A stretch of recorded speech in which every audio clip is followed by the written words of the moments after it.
అలాగే రామ్ చరణ్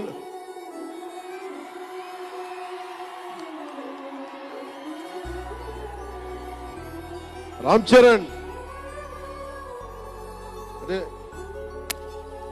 నేను రామ్ చరణ్ ఉన్నప్పుడు, నేను పుట్టినప్పుడు నేను ఇంటర్ ఇప్పుడు చదువుతున్నాను. ఇంటర్ చదువుతున్నప్పుడు నాకు అన్నయ్యకి అబ్బాయి పుట్టాడని చెప్తే ఇంట్లో నామకరణం చేశారు. నామకరణం చేసినప్పుడు మా నాన్నగారు పెట్టిన పేరు, మా ఇంట్లో అందరికీ ఆంజనేయ స్వామి పేరు రావాలి, మా ఇంటి దైవం అని. రామ్ చరణ్కి రాముడి చరణాల దగ్గర ఉండేవాడు ఎవడో హనుమంతులు, ఆంజనేయ స్వామి.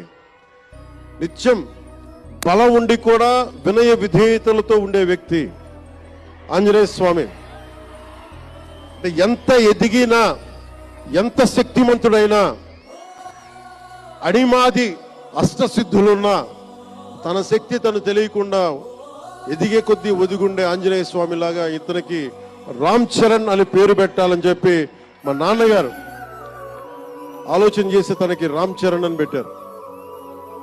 అలాగే రామ్ చరణ్ నాకు, ఎందుకంటే నాకు చిరంజీవి గారు అన్నయ్య కాదు, పితృ సమానులు, తండ్రి సమానులు.